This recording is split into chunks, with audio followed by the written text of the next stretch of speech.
Bismillahirrahmanirrahim. Assalamualaikum Ustaz. Waalaikumsalam. Apa tips cara meraih kesuksesan yang berkah di masa muda?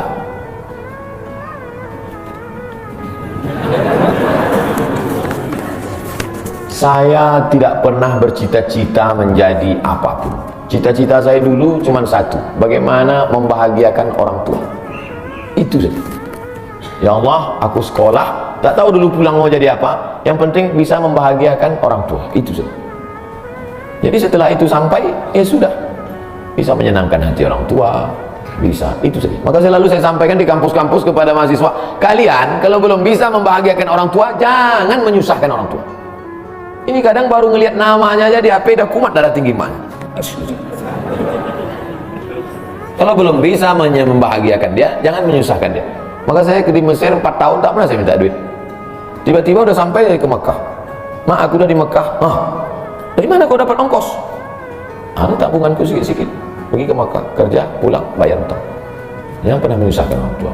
Oleh sebab itu cita-citanya yang pertama mencari ridha Allah. Ridha Allah fi ridhal walidain wa sukhutullah fi sukhutil walidain.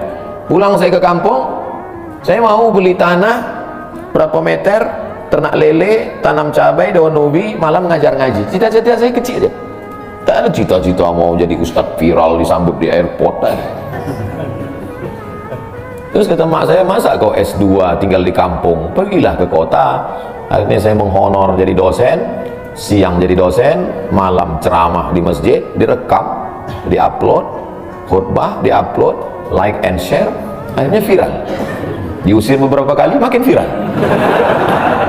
Dibully, makin viral.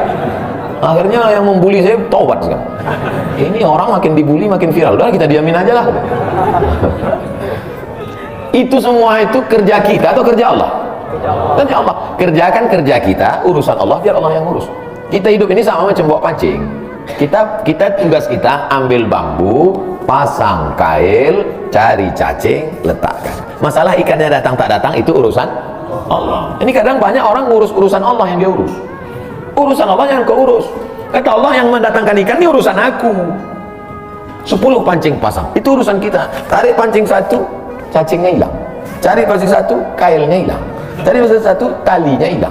Yang ke-10, bambunya hilang. Marahkah kita? Tidak, karena urusan kita sudah selesai. Serahkan urusan Allah. Pulang ke rumah, rupanya Allah mau kasih kita bukan ikan mentah, tapi ikan masak.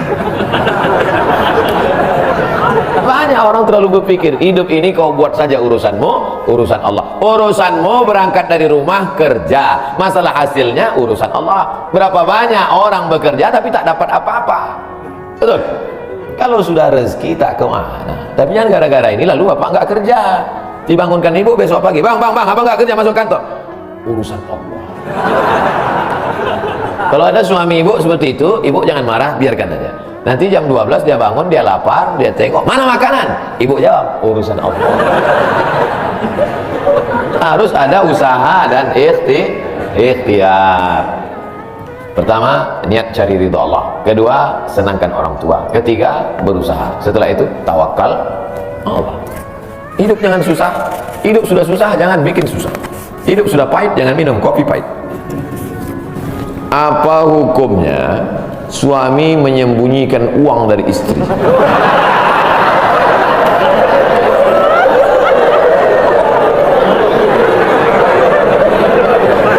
Bang, kata istrinya, bang ini duit apa bang? Duit sial. Oh duit sial, udah kusembunyikan kau dapat juga.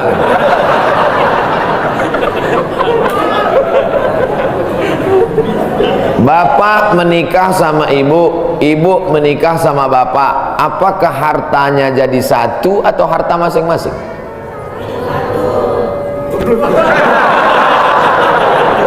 Mereka mau hartanya jadi satu dan bapak ketakutan. Itu yang saya baca. Sekarang kita baca ayatnya. Walakum nisfu ma taraka azwajukum illam yakul lahunna walad. Kalau istrimu meninggal kau dapat 50% hartanya kalau tidak ada anak.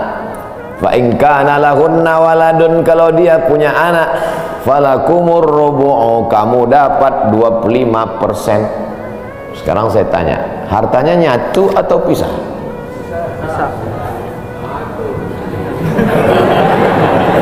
Memang kalau belum sarapan susah nangkap. Saya ulang sekali lagi, walakum nisfu ma taraka azwajukum. Hai para suami, kamu dapat setengah harta istrimu kalau tidak ada anak.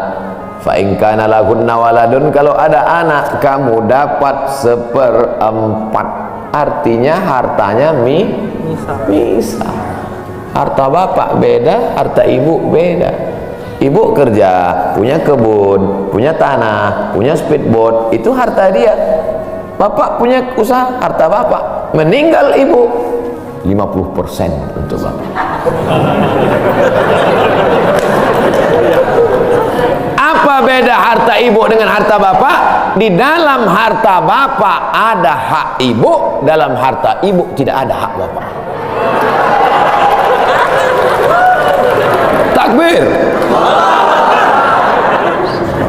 Saya ulang sekali lagi, ibu menikah dengan bapak, bapak menikah dengan ibu, ibu bawa harta, bapak bawa harta. Bedanya apa? Dalam harta bapak ada hak ibu, dalam harta ibu tidak ada hak bapak. Kenapa dalam harta bapak ada hak ibu? Karena bapak wajib memberi nafkah. Kewajiban bapak 5. Pertama, kasih makan. Kedua, kasih pakaian. Ketiga, kasih tempat tinggal. Keempat, kasih pendidikan. Kelima, kasih perhatian. Lebih dari yang ini, itu bukan milik mereka lagi. Jelas? Ini ada sekarang suami setelah menikah, pas dilihat surat apa semua, tak ada punya dia. Semua atas nama istrinya. Ini orang kalau meninggal ini tidak kena azab kubur, karena di dunia sudah terlalu azab dengan istrinya. Dari yang saya sampaikan ini jelas tentang pembagian batasan-batasan harta, jelas? Jelas. Jadi tidak serta-merta setelah menikah, jangan mau anak perempuan kita ditipu laki-laki. Istriku, mana surat mobilmu, mana surat tanahmu, tadi kita sudah akad nikah, semua hartamu, milikku, surgamu di bawah tapak kakiku. Oh, tidak begitu. Makanya laki-laki harus ngerti, perempuan juga harus paham. Kalau tidak, sedang main bola aja ada aturannya, statuta. Kalau tidak, akan hancur. Tapi insya Allah jelas. Gimana hukumnya memberi hutang kepada orang minjam tapi berkali-kali nggak pernah bayar? Apakah kita termasuk orang yang menzolimi dengan tidak mendidik orang tersebut menjadi mandiri, karena sepertinya tak pernah mandiri dan tidak berniat untuk melunasi? Ayat yang paling panjang dalam Al-Quran, surat Al-Baqarah 282, satu lembar. Bukan tentang puasa, bukan tentang sholat, bukan tentang baca Quran, bukan tentang zikir, tapi ayat yang paling panjang tentang bayar hutang.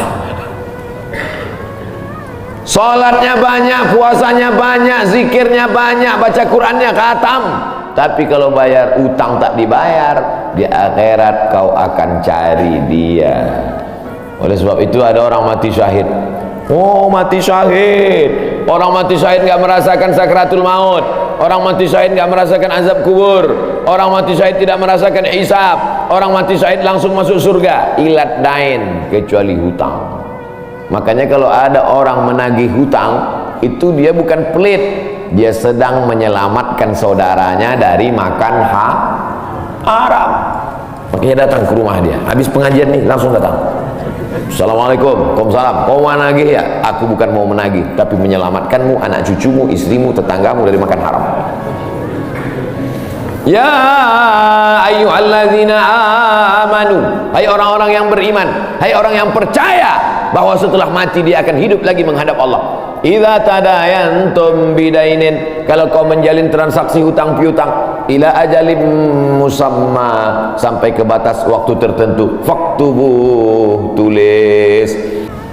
Kalau dia dalam kesulitan, fanaziratun ila maisarah, tunggu sampai dia lapang. Maisarah artinya lapang. Tunggu sampai dia lapang. Setelah dia lapang, datang lagi bulan Juni. Kapan kau bayar? Aku belum bisa. Nampaknya lebih banyak ongkos minyak aku daripada uang yang kutagih. Yang paling bagus, wa anta saddaqu khairul lakum, kau sedekahkan itu lebih baik. Karena aku pun makin datang makin kumat darah tinggiku, kolesterolku pun makin naik. Jadi untuk yang 500.000 tuh ku sedekahkan aja lah, ambil. Tapi yang menghafal ayat ini yang ngasih pinjaman, bukan yang minjam. Sekarang banyak salah hafal, yang minjam pula yang hafal. Begitu kita tagih, kapan kau bayar? Wa anta saddaqu khairul lakum, kau sedekahkan itu lebih baik. Itu ayat aku, ayat kau 8282. Banyak sekarang orang salah hafal ayat.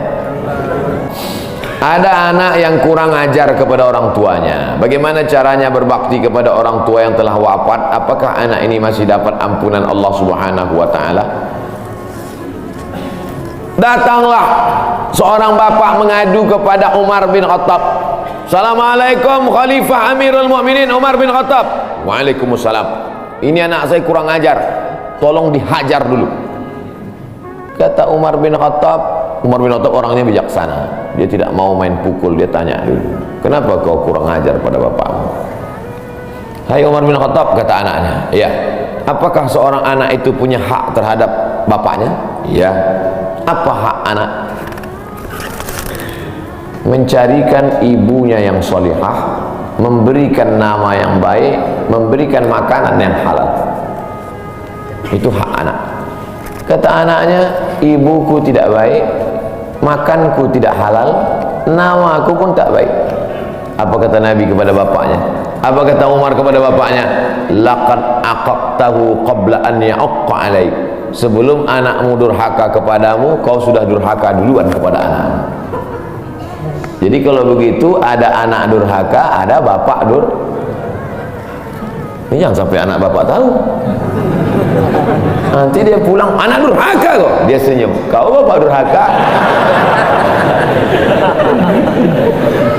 Ibunya tak baik, namanya tak baik, makannya tak baik.